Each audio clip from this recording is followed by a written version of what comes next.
Hi everyone, this is Lucas Orellana with Padel ConVos. Today I have a special guest and a really good friend of mine, Rodrigo Banzer. Rodrigo, thank you for coming along. Thanks for having me, Lucas. A pleasure to be here. Man, you're amazing. I just want to let you know that throughout this whole time, for the last 12 months that I met you and I know you, sincerely I think you're a really nice person, number one, and you're a great Padel Director, but I think your humility and honesty makes you 10 times better as a person. So I really do appreciate having you as a friend. Appreciate those kind words, man. Appreciate it. Absolutely. So my first questions are usually who are you to the paddle community here in Austin, and what do you do? What's your general responsibilities at the club? So I'm the Padel Director here at Padel 39. One of my main responsibilities is to bring people to the club to show them what paddle is and to try to convert them into paddle addicts, like what happened with you guys. So yeah, that's my main job. But I also really enjoy what I do because we also organize a lot of tournaments. Right. I play some of them, and yeah, I organize the clinics, the events at the club. So I definitely enjoy what I do. Do you enjoy also getting in the action with the members here and playing tournaments and competing against them? Oh, for sure. That's one of the main things that I love. Like whenever we have a tournament and I have to run it, and I also play. When I play with the other coach, Mauricio, against other people, it's kind of like the thing that I love the most about this job. Like combining those both aspects, organizing it and then doing it at the same time. Right. It's one of my favorite parts of the job. That's sweet, man. That's really nice. Well, take us back to the beginning, where perhaps a lot of viewers don't know your background. Maybe don't know, all they know is that Rodrigo, the Padel Director, and the really good player who can smash everything outside por tres, por cuatro. But tell me a little bit about your childhood. So I played my whole life tennis. I was born in Bolivia. I started playing tennis when I was 4 years old.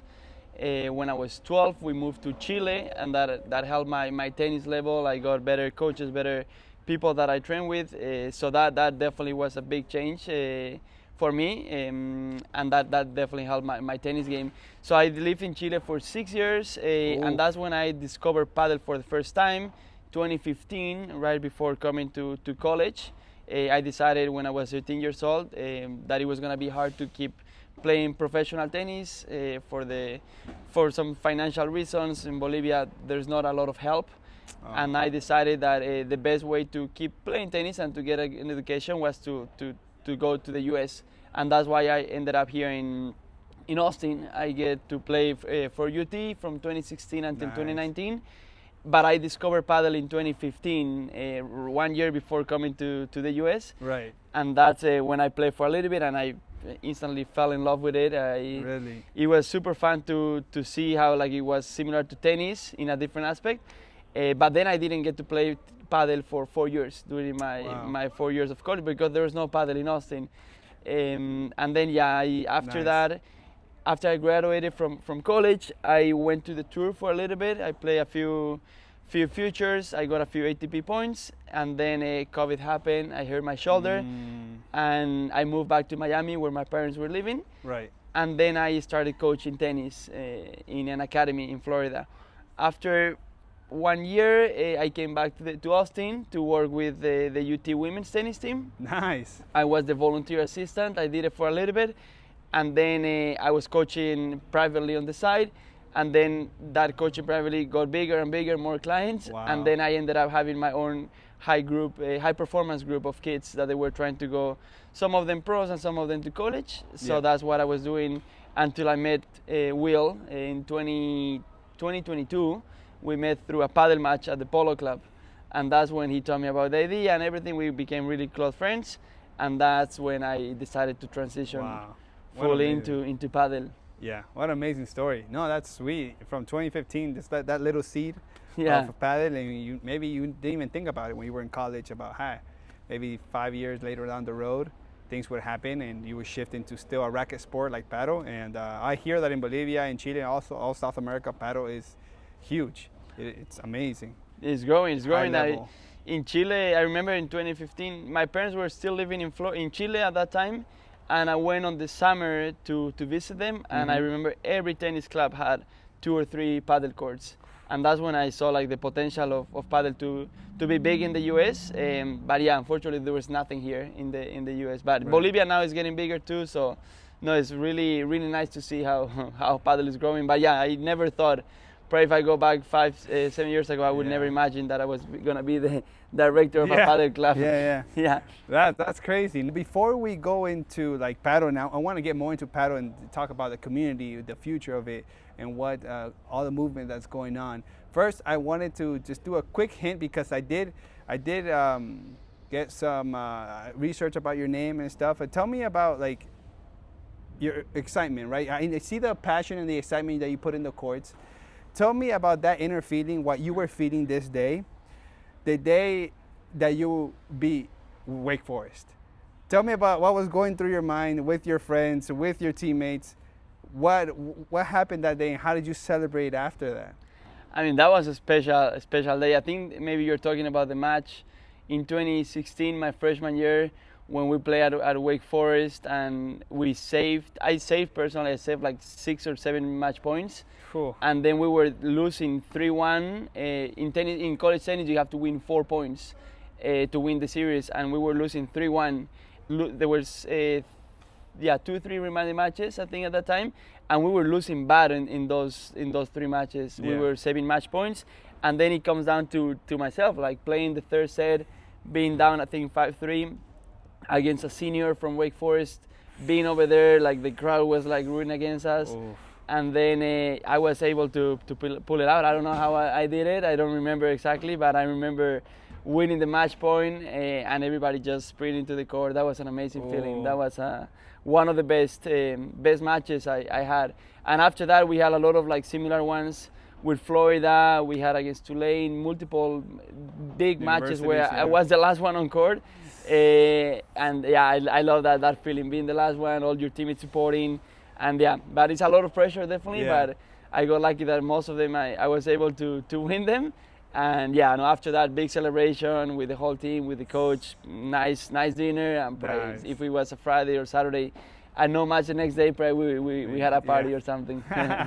That's awesome, man. Rodrigo, question for you. There's multiple people, there's different sports, and people like are seeking for sometimes a new racket sport, and they come across paddle. And they never seen it. They look at the cages, they look at the glass walls, they look at the net. How would you explain, as a paddle director, paddle for someone brand new with racket experience and someone without? So, I mean, one of the first things that I tell people that they never play any racket sports and they want to try paddle, I tell them something like it's a very social sport, like very friendly as well, because the court is not as big. It's not as hard if you want to compare it with tennis. Right. It's a little bit more challenging than pickleball, but it's not as hard. You can like definitely in a 30-minute lesson you can get to play. You can like and have a lot of fun. So I always try to tell them like it's super friendly, social. It's also a good workout. You can also have like a really good workout if you play a good match. This is a mix of like racquetball, squash, and tennis. The question was like, what transferable, since your background in tennis, what skills would transfer perfectly to paddle?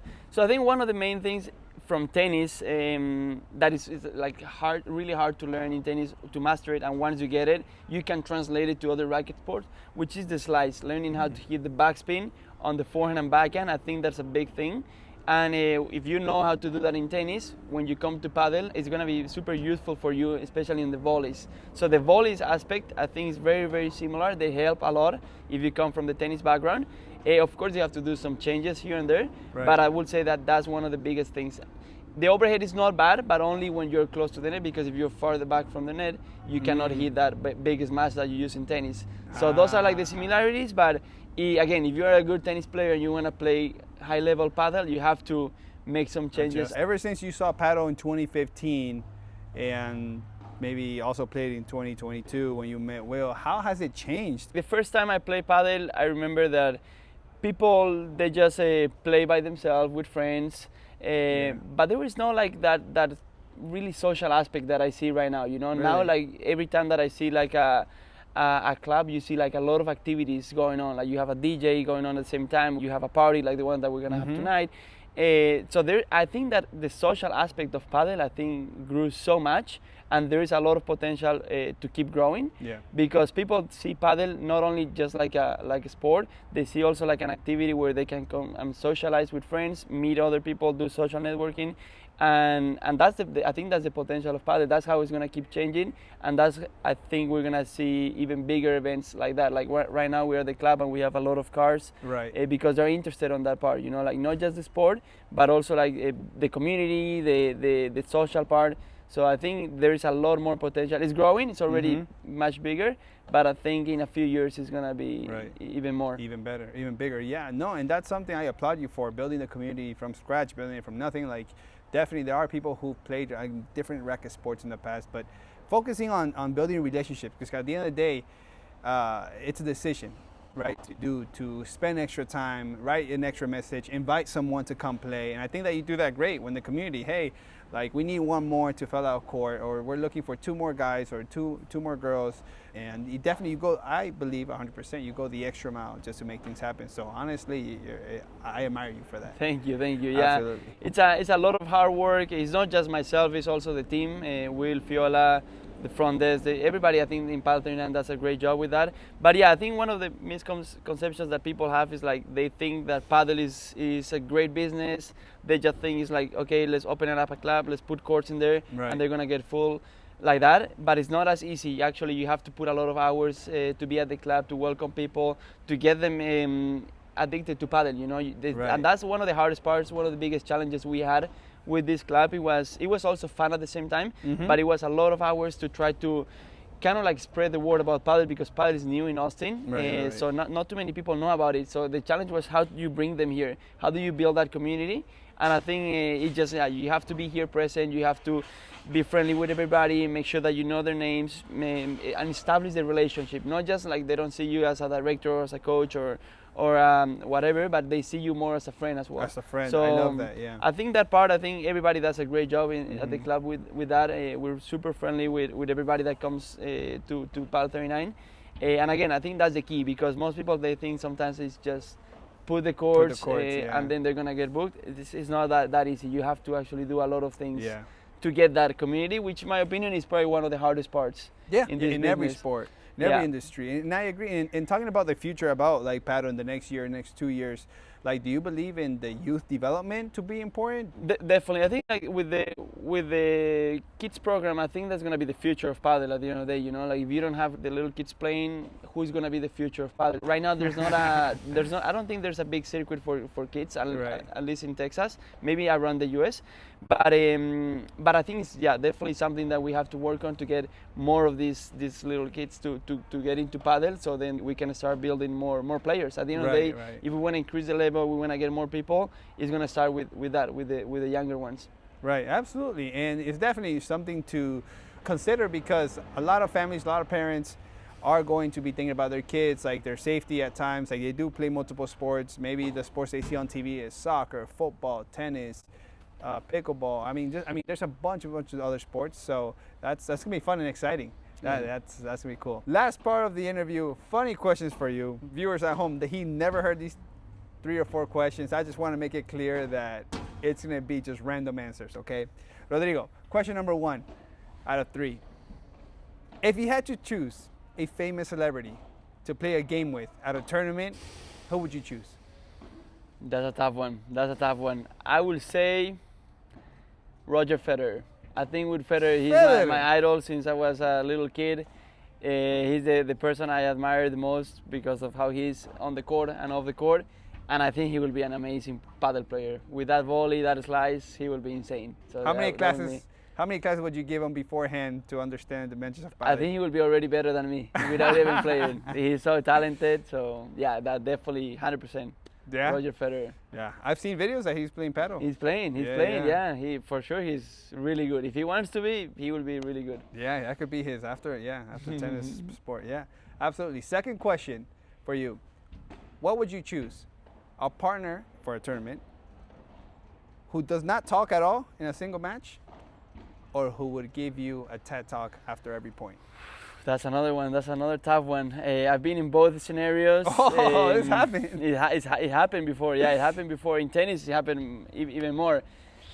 I think both extremes are really bad. They're like very stressful, but I think I would probably prefer to play with a guy that is quiet, like doesn't talk too much, because I think I can be like, I could try to even be like the leader of the team, try to talk to him a little bit more. But I think maybe I can do that, but to shut up somebody that is talking too much, I think it's harder. Then you can get into a fight, and that would be harder. So I would pick the quiet one for sure. I could see that, and then it throws off your game because you're focusing on him. Exactly, yeah. Not bothering you. No, but both scenarios are tricky. No, not easy. You have to handle it well too. If you want to win, you have to handle it well. Absolutely. And last question, okay? If your dad, Jaime, were to ask you to play a set, would you let him win? Probably yes. Oh! I will make it close. I will make it very close. But probably will let him win. He let me win so much when I was a kid, so time for me to give him one. Awesome. Maybe we'll see that in the future, huh? Maybe. He needs to. He's a lefty, so he could play on the right, I could play on the left. And we did a lot of father and son in tennis, but we need to do it now in padel. Last time he played, he loved it, and we need to bring him more to Austin so he can play with me. But yeah, he would be fun. Well, growing up, what was the most, when you were playing with him, you know, even if it's tennis, what was the most creative excuse that you maybe had told him after you missed a shot? The most creative excuse that I had when I play, one time, I mean, so many excuses, you know, like you can always find, it's easy to find excuses. Because he knows and blame something else, you know, but yourself. But one time, I mean, I was playing a tournament, it was a tennis tournament. No, actually I can do it in padel. And people think that sometimes I'm crazy, but I was playing in McAllen with Mateo Schmidt, and then it was true. It was crazy, but it was true, and I felt like it really happened. And after that, I learned my lesson, and I try not to do it again. But I was playing a match, and it was the quarterfinal, something like that. It was a big match, McAllen, you know, humid, it was hot. And then I play a match in the morning, and that match I play with a brand new grip, and we won easily. So I was a little cheap on that one, and I was like, okay, I'm just gonna use the same racket with the same grip, and I don't need to change a new one for this match. So what happens is, like, I'm serving 5-6 in the first set, and it's deuce point, golden point, and it's me the one I'm serving. Actually, I'm playing with a friend Fosado in McAllen, and then I serve, and he returns really fast to me, and I have the forehand volley. And usually it's a volley that I can stick it really well, my favorite shot. And when I hit it, I kind of like float a little bit because the grip moved a little bit. And then I ended up missing the volley. Yeah. And I told everybody that I missed that volley because it was because of the grip was not new. Because the grip was old, and then everybody was laughing. They couldn't believe it. Like, a grip is a grip, you don't blame the grip. And the grip was good, but it was not brand new. So that was like, and I was like 100% sure it was like, I really missed that volley because of the grip. But that was the most creative one, I think, comes to my head. And after that, there's not a single match that I play now with an old grip. I have to play with a new one, because if not, it comes back to my head. It's like deuce point. I might hit the overhead and the racket might move, and then I miss. Oh no, you don't want that. Yeah, no, you don't want that. No, but there's so many excuses, so many ones. For those that don't know, Rodrigo does actually change his grip after every tournament game. It's insane. Like, he just. Sometimes I even play with two rackets, so I switch them. So then both of us are always in a good shape, the grip, because if not, I cannot tolerate playing with a humid grip. I lose all the confidence. The grip companies must love you.